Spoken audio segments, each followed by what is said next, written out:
Hello, Dates and Desert Dwellers. My name is Tibius Gholein, and following on from last episode of Return to Tristram, which is what I've decided to call this little series of Diablo retrospective videos, I have done a little bit of playing off camera and managed to get my ass to Lut Gholein, where we will once again be talking about the relationship between the base camp, or, you know, the hub where you go to sell your stuff and heal up and buy items and stuff like that, to the rest of the world around in which the gameplay takes place, and how much of the storytelling is really being done. And in the last episode, I was very critical of the rogues encampment. I think I called the episode "The Rogues That Aren't There," because the rogue encampment does so very little to inform you about who the rogues are, or why it is important to fight for them, why it is important to kill Andariel, like what's their culture about, what was lost when they were driven out of the monastery. All of that was,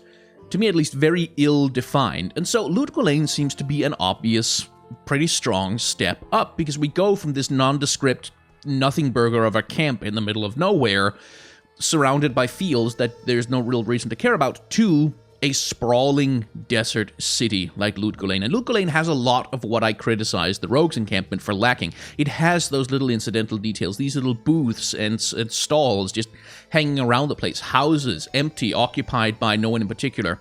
A place like L6's Inn here, where you can see, you know, bookcases and all kinds of little details of life strewn about everywhere. There's much more of a sensation of, this is actually a place that has a culture. This is a place that people live, and especially the gorgeous center palace of the Sultan, which I remember when I first played Diablo 2 when I was still a kid. I never took the time to actually look at any of the gorgeous architecture that's on display in this palace. Now, it does run into one of the small issues that tend to happen when you're playing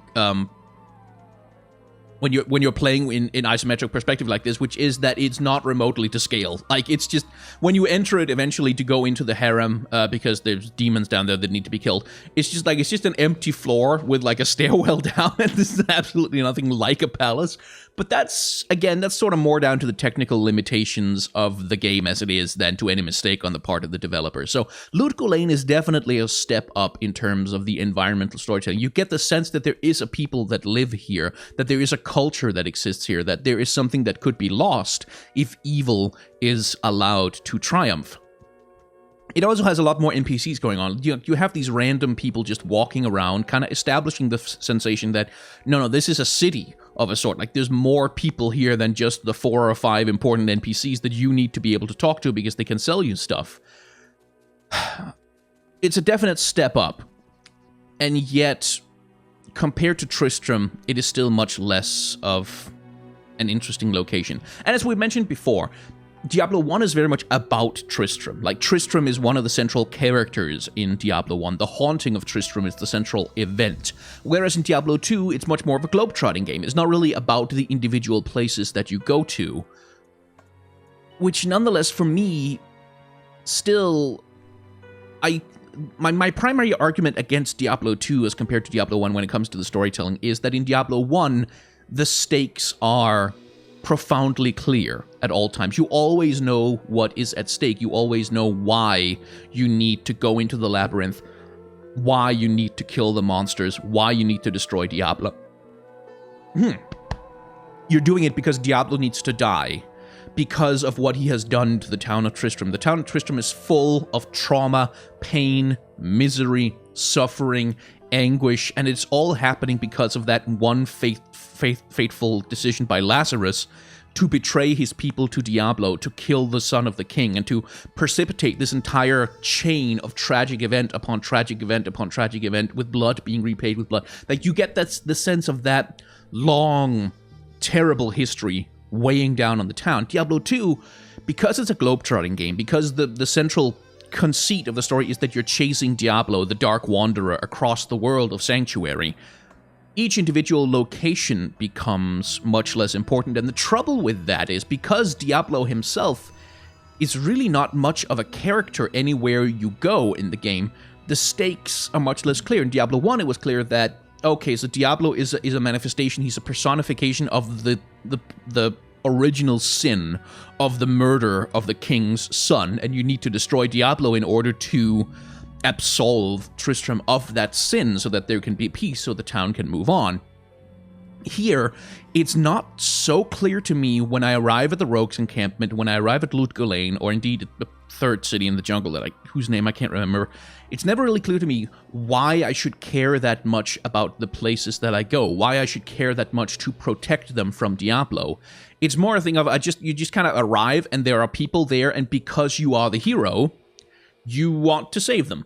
And that's enough for a video game, surely. I've played video games with looser premises than that, like Super Mario. You have to save the princess because you're the hero, right? It's not like they have deep explorations of the motivations, but compared to the relatively rich feeling and atmosphere Tristram, each individual location in Diablo 2 becomes just that. It becomes a location, not so much an integral feature of the game.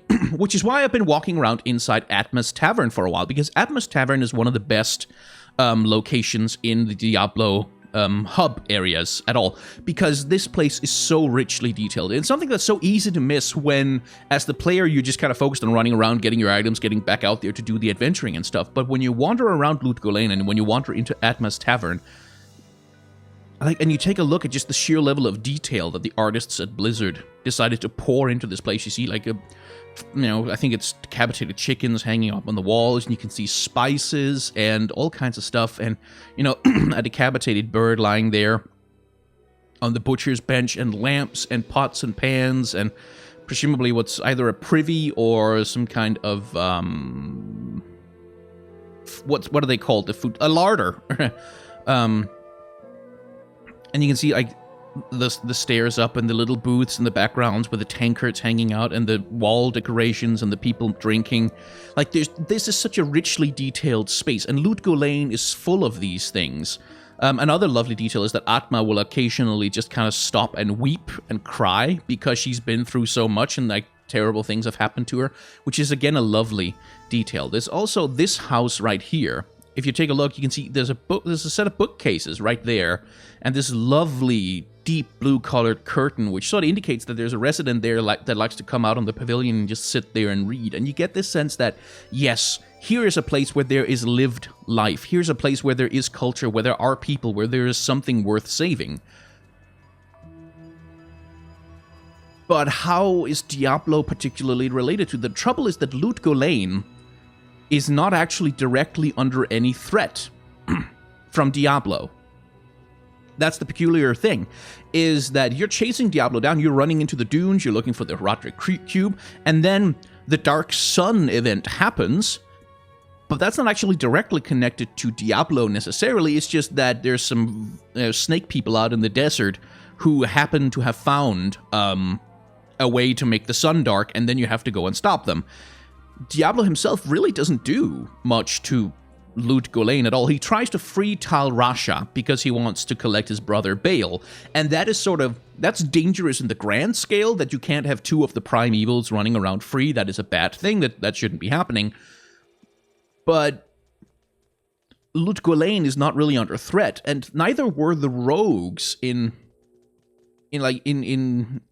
the same sense that Tristram is always under the shadow, under the threat of the church that is literally standing in the middle of the town and emanating this dark red pulsing light. And the rogues have this armed encampment, and they are an order entirely made of warrior archer monk people. And if you fail to rescue Cain before you come to Act 2, then you will learn that the rogues have rescued him for you. It's clearly that they're capable. They're not really defenseless people under threat. And it's the same thing with Lut Gholein, is that it's not...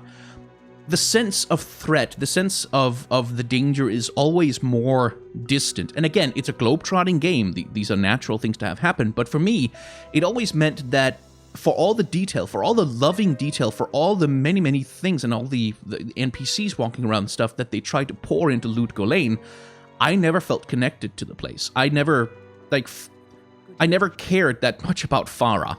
I thought she was interesting, like that she used to be a paladin and stuff, so you would have some unique dialogue if you were playing a paladin character. But how much did I care about her, or Lysander, or, Gray's the mercenary guy, and this place still suffers from the trouble that the vast majority of the NPCs are there to give you some sort of a quest. Like, they're there because they have a functional purpose. The only one who isn't is Geklash. Geklash is a little bit of a Farnham 2.0, in that he too is a sort of a drunk whose presence is supposed to evoke something of... to function as a kind of a world building. Greys have some perspectives on the world that are less than heroic, which gives you another way to look at how things are shaking out. I've killed plenty of those demons out in the desert. It doesn't seem to slow them down any, though. They just keep coming back for more. The trouble with Greys, for me anyway, Geklash rather, for me, is that he, unlike Farnham, who's there specifically to be an embodiment of the terrible consequences of the terror of the demons and the terror that Diablo inflicts as the Lord of Terror, that he's crawled so far into a bottle that he's completely gone. As a person, he's almost completely gone. He's not even really there anymore. Geklash is just kind of a unsympathetic, angry, belligerent drunk who's upset because he doesn't feel that his skill as a warrior is being valued, and it's like, eh. And that connection is still lacking. And that translates into an opportunity to talk a little bit about the dungeon design in some of these places, specifically the dungeon design in Lut Gholein in the sewers. So, in Diablo 1, when you enter the cathedral and you walk down there, it looks like you are entering an actual, like, the underground of a cathedral, and the place is kind of warped and weird, and, you know, the geometry doesn't really quite work the way that you'd think it was supposed to. And, you know, it's a bit twisted, and the geography of the place is unnatural, and you're not really sure of your bearings, and it looks like a twisted place, but it still looks like the underground of a cathedral. The sewers under Lut Gholein, this place that has been, like, so much of the rest of the map is working so hard to establish that Lut Gholein is a city. It is a city, it is a town, functioning town, full of people, NPCs, part of a living, breathing world, and then you enter the sewers, and where are people's poop supposed to be? Like, where's the waste and sewage supposed to be deposited? There is no... These aren't sewers. These are just cellars underneath Lut Gholein, and that's, to me, that's a thing that's a little bit it's just a weird design choice here, to have this place that is just like, it's just a giant ass cellar that's there for no reason, rather than to actually design a level that looks like a sewer. And for me, that betrays kind of a lack of paying attention, and it betrays a lack of consideration about exactly what the environmental storytelling of this place is supposed to do. And here's also where we can get into the trouble with the procedurally generated level design, where in Diablo 1, you're entering this cursed building, this cursed cathedral that is under the influence of one of the lords of hell. And so, on an emotional level, to me, it makes sense that, yeah, of course the geometry is weird. Like, of course the walls change every time you enter down there. Every time you start a new game and you enter down there, the whole layout and the geometry of the place changes. Of course it's an unreliable space. Of course it's this twisted labyrinth full of dead ends and room layouts that don't make any sense, because, yeah, it's literally a haunted house that you have entered, that you're trying to conquer. Here, though, this is not so much the case. Like, there's monsters down here, but these are just supposed to be the sewers. So why does the layout look like this? Like, why is it all these twisty, weird corridors and weird dead ends and completely meaningless architecture that just does not make any sense in any way? And of course, the answer to that question is, well, because they need to be randomly generated for gameplay purposes. But those gameplay purposes just undercut the attempt at world building that was otherwise going on. And that's the trouble with the randomized level layout in a lot of these cases, where you could get away with this kind of randomized layout in, like, a tomb out in the desert, where the labyrinth nature of the tomb is, of course, meant to throw off looters and to discourage people from entering the tomb unwisely and stuff like that. Okay, that all makes a certain degree of sense. But here, in a place like this, the randomized level layout just works against the world building that the sewer level is supposed to do. And that's, of course, like, from a gameplay perspective, it makes perfect sense. Of course, this is necessary for the game design of Diablo 2. Of course, you can't do it any other way. It's just such an unfortunate thing when they tried so hard and put so much effort into building the rest of Lut Gholein that this feature, which is like, this is the first dungeon, like this is the first monster fighting you generally do when you reach Lut Gholein, because you will almost immediately find a quest from Atma to enter the sewers and kill the monster that lives there. So like, a lot of people will be going here before they even leave the city. And sensibly so. And so for me, it's like, again, when you're playing the game and you're just there for the gaming, then you don't really notice that kind of thing. But for me, it always stood out in kind of an unfortunate way. Which leads us on to the landscape surrounding Lut Gholein. Now, we've talked about this already somewhat with the rogue encampment and just the big empty fields that surrounds the rogue encampment, and doesn't seem to, like, the rogue encampment is just surrounded by big empty fields, and they're called all kinds of interesting things, like they're called the Tamaway Highlands, or the Black Marsh, or the Stony Field. Like they're supposed to be different locations, but they're all just literally the same place. Like there's very little reason to give them different names, except as a way to delineate the gameplay area and tell the player what level of enemy that they should expect to encounter there. We get in Lut Gholein, this makes a lot more sense. Like with Lut Gholein, that kind of level design for the open areas makes a lot more sense, because we're walking around in a big-ass desert. Only trouble is, rather than this being the, like, in the previous act, the level layout was these big, expansive fields, right? Like that it would occasionally narrow into transitions to some other area with a higher or lower level of monsters being present there. But then we get to Lut Gholein and we get to these desert areas, which, okay, deserts, that's perfect for this big, expansive world that you're trying to build. But then you get to here and it's like, it's a lot of rocky corridors. It's a lot of being surrounded by walls and locked into these relatively cramped spaces. And part of the reason why, again, comes down to game design. It's in order to make it possible to navigate. Especially with the automap being what the automap is, it's kind of impossible to find your way across this place without having some pretty strict limitations on how to navigate. So there's probably also some game, like some limitations just being there, that the game could only ever handle maps of a certain size, and it would be impossible to do something that really truly feels like a desert. But the trouble is, this doesn't feel like a desert. It feels like a rocky canyon that you are walking around in, where occasionally you will have a relatively large empty space, but somewhere there's always going to be a canyon wall to kind of hem you in, to kind of limit where you can go. Which brings us also into discussing a little bit of the monster designs of this game versus Diablo. In Diablo, all the monsters come from hell. This much is obvious. Like, they're all just monsters from hell, and there's really not a lot of argument to be made about the subject.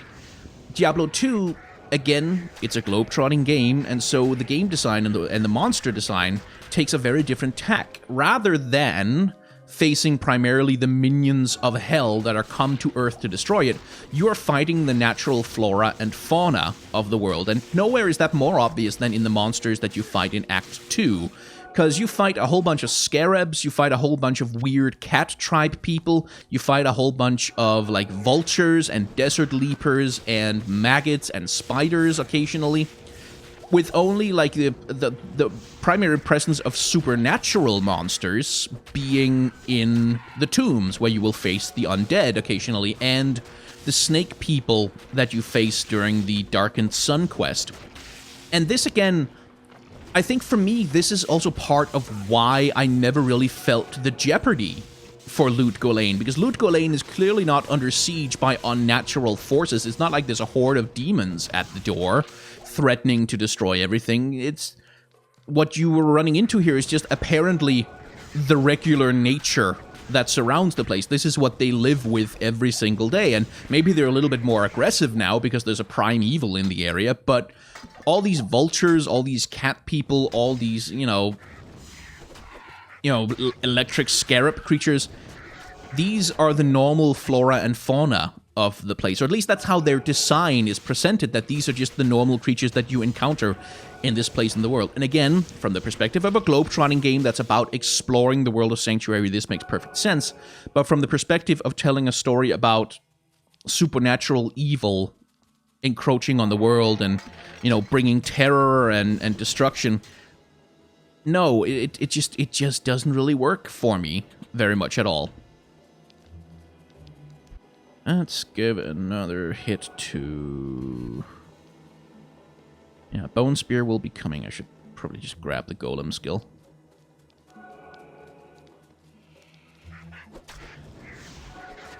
And that's something that's going to be repeated when we get to the next act as well, is that I get much less of a sense that these monsters are here because Diablo caused them to happen. I get much less of a sense that these monsters are the result of the powers of hell encroaching on the world of man. I get much less of a sense of why I should be particularly invested in destroying any of them in order to restore balance, because again, these are just the monsters and creatures that happen to live here.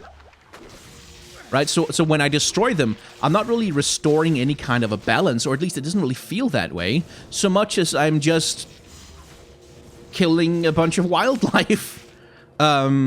Because it keeps trying to kill me, obviously, like in self-defense, but I'm not undertaking some righteous mission of purging the world of evil. It's just, I'm exploring and then I run into a bunch of jerks who want me dead. And for me, it just doesn't work nearly as well as it did in Diablo 1, where every monster you face in the labyrinth is an expression of the haunting of the town. It's an expression of the evil that is terrorizing the town up above. So anyway, I think I'm gonna kill the last of these beetles and head on back to town, and we will cut this episode. Jesus, a lot of them. That's the other thing, actually, I want to mention briefly. There are so many more monsters in Diablo 2. Like, it's just the sheer number of monsters that you kill in this game is so inflated from anything you could ever face in Diablo 1. In the mod that I've been playing of Diablo 1, there's been some changes made that allows for more monsters to be in each level and, like, tunes the number of monsters you can run into so that you do run into larger hordes and stuff like that. But going from Diablo 1 vanilla to Diablo 2, one of the ways they tried to make the game bigger and better was by simply just pumping up the number of monsters, and that introduces a profound sense of power creep. And we're going to talk about that, I think, in the next episode when we head back to Diablo 1, and I think we're going to be talking a little bit about the combat mechanics of that game, and then later on we'll be comparing those to Diablo 2 again, and perhaps to Diablo 3 as well. So, if you enjoy this little analytical Diablo retrospective, and if you have enjoyed watching this video, or if you have any opinions about what I've been saying in this video, well, like, comment, subscribe, bell icon, YouTube, so on and so forth, and I will greatly appreciate it. You can also, if you are so inclined, head on over to Patreon, and if you have $1 that you don't mind parting with, that $1 can do a lot to help me be able to make slightly more niche series about old games like this one without having to concern myself as much about the view count as YouTube would like me to. Just generally, Patreon helps creators like me feel more safe in exploring interesting topics that we care about and that we're interested in talking about, rather than having to please the algorithm. So if you want to do that, then that's an option for you. And if you're not able to or not willing to, of course, that's completely okay. I'm just glad you've watched the video so far. And finally, if you have not enjoyed this video, you can click the dislike button down below. Although I should warn you that if you do, the sun will go black and the world will be enveloped in eternal night and darkness unless you, yes you, the chosen one, undertakes a journey to the heart of the Sahara. There you will find an ancient temple caked in ancient blood, and there you will face the greatest enemy of all mankind. He who must not be named because I can't think of an appropriately evil-sounding demon name right now. In single combat, you must best him and present his head as an offering to the old gods, and only then will light be restored to your world. Or you could just let it be dark. I mean, summer is getting too warm anyway, and global warming is a thing, so, maybe it'll help. Thank you very much for watching.